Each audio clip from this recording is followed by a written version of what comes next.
नमस्कार दोस्तों, स्वागत है आप सभी का पुरुषोत्तम मास महात्म्य के तीसरे अध्याय में। आइए तो कथा प्रारंभ करते हैं। ओम नमो भगवते वासुदेवाय नमः।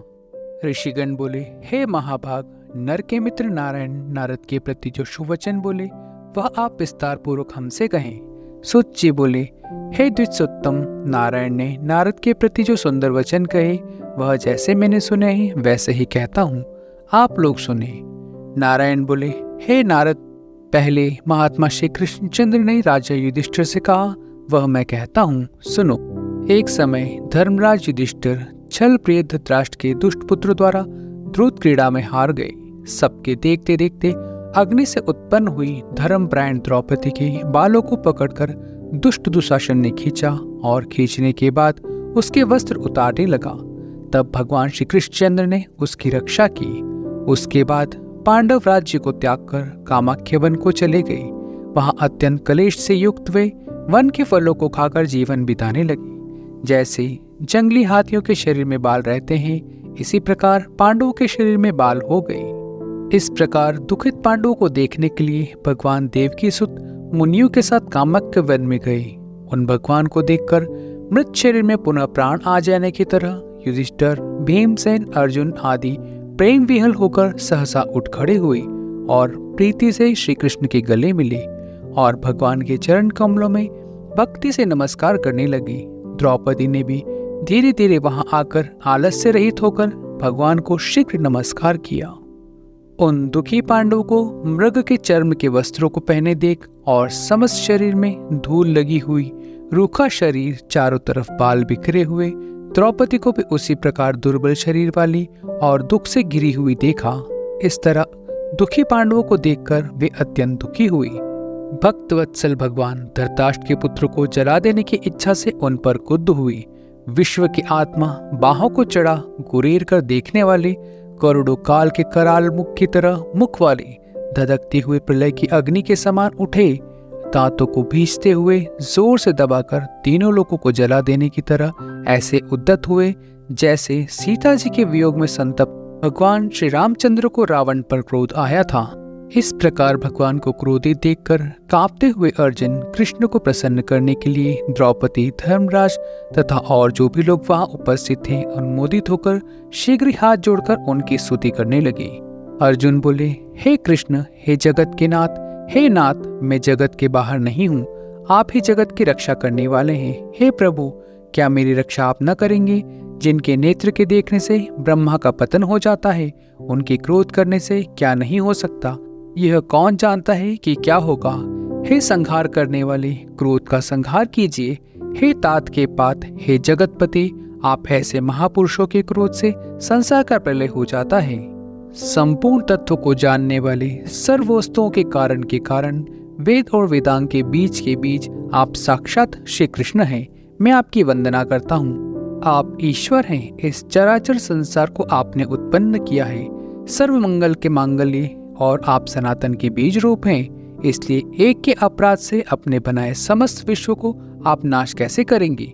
कौन भला ऐसा होगा जो मच्छर को जलाने के लिए अपने घर को जला देता हो? श्री नारायण बोले, दूसरों की वीरता को मर्दन करने वाले अर्जुन ने भगवान से इस प्रकार निवेदन कर प्रणाम किया। सुत जी बोले, श्री कृष्ण ने अपने क्रोध को शांत किया और स्वयं भी चंद्रमा की तरह शांत हो गए। इस प्रकार भगवान को शांत देखकर पांडव स्वस्थ हुए, प्रेम से प्रसन्न मुख एवं प्रेम विहल हुए।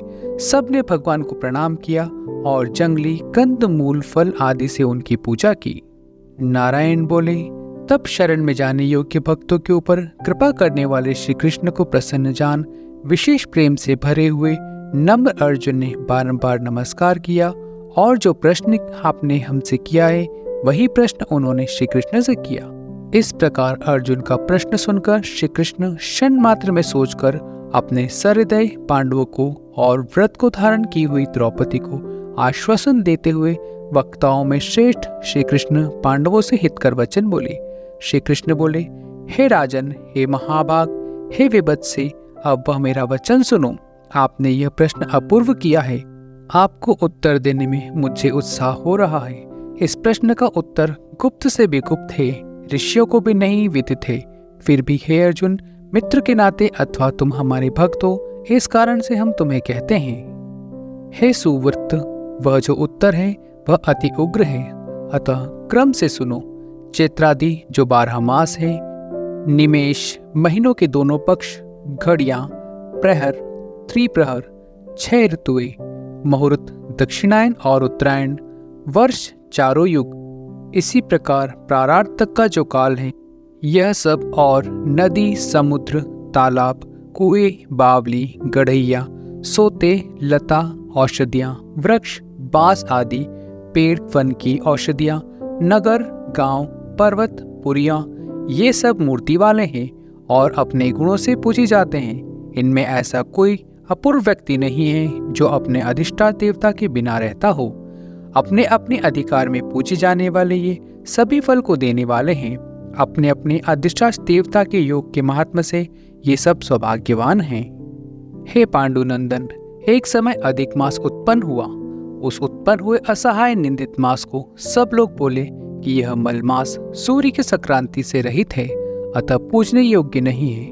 यह मास मल रूप होने से छूने योग्य भी नहीं है और शुभ कर्मों में अग्र है। इस प्रकार वचनों को लोगों के मुख से सुनकर यह मास निरुद्योग, प्रभा रहित, दुख से घिरा हुआ, अति खिन्न मन, चिंता से ग्रस्तमस होकर व्यथित हृदय से मरणसन की तरह हो गया। फिर वह धैर्य धारण कर मेरी शरण में आया। हे नर, बैकुंठ भवन में मैं जहाँ रहता था वहां पहुंचकर और मेरे घर में आकर मुझ परम पुरुषोत्तम को इसने देखा। उस समय अमूल्य रत्नों से जड़ित सुवर्ण के सिंहासन पर बैठा मुझको देखकर यह भूमि पर साष्टांग दंडवत कर हाथ जोड़कर नेत्रों से बारंबार आंसुओं की धारा बहाता हुआ धैर्य धारण कर गदगद वाणी से बोला। सूत जी बोले, इस प्रकार महामुनि बद्रीनाथ कथा कहकर चुप हो गए। तब नारायण के मुख से कथा सुन भक्तों के ऊपर दया करने वाले नारद मुनि पुनः बोले। नारद बोले, इस प्रकार अपनी पूर्ण कला से विराजमान भगवान विष्णु के निर्मल भवन में जाकर भक्त द्वारा मिलने वाले, जगत के पापों को दूर करने वाले, योगियों को भी शीघ्र न मिलने वाले, जगत को अभयदान देने वाले ब्रह्मरूप मुकुंद जहाँ पर थे उनके चरण कमलों की शरण में आया हुआ अधिक मास क्या बोला। इति श्री ब्रह्मनारिति पुराण पुरुषोत्तम मास महात्म्य 3य अध्याय संपूर्ण। तो मित्रों, यहाँ 3रा अध्याय संपूर्ण होता है। तो हम अगले अध्याय में मिलेंगे। तब तक हरि नाम जपते रहिए। हरि बोल, गोविंद बोल।